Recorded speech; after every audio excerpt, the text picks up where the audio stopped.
Children, the next classification which we are going to see is Newland's Law of Octaves.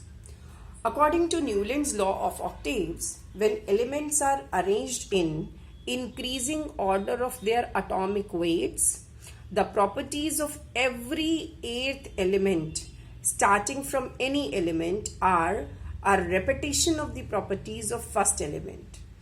It simply means that when you arrange the elements according to increasing order of atomic weights, the first and the eighth elements show similarity in the properties. Newland correlated this with the musical notes in the music. The musical notes, if you see, the first note is sa and the eighth note is also sa. So Newland said like the first and the eighth note in the musical notes is same. In the same way, the first and the eighth elements showed the similarity in the properties. That's why he called it as Newland's Law of Octaves. Now let us see here the various elements which were arranged by Newland's.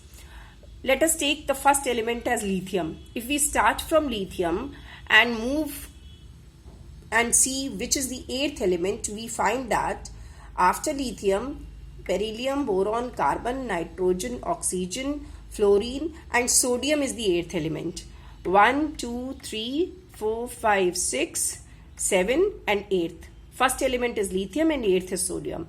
This first and 8th element show similarity in properties.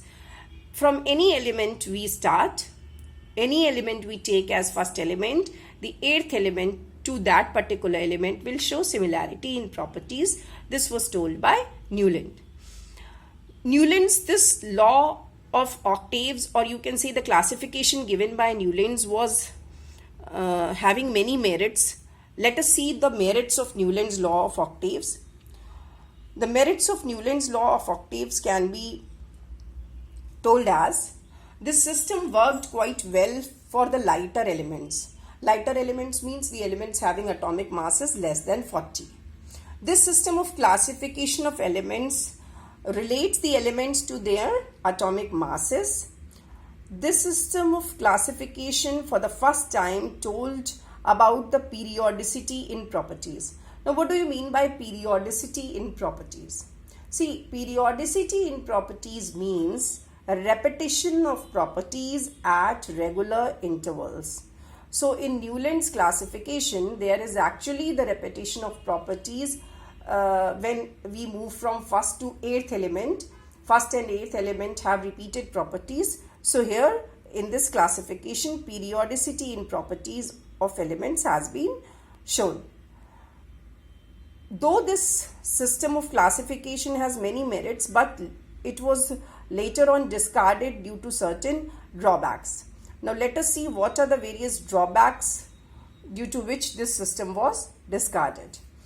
So reasons for discarding the Newland's Law of Octaves are: this classification did not work for heavier elements. Now heavier elements means elements having atomic masses more than 40. That means elements beyond calcium. This system was not applicable for them. Noble gases. At that time when Newland gave this classification, noble gases were not known. But later on, when noble gases were discovered, due to discovery of noble gases, this system got a great setback and was not accepted. So this was discarded. So this is all about the Newland's Law of Octaves.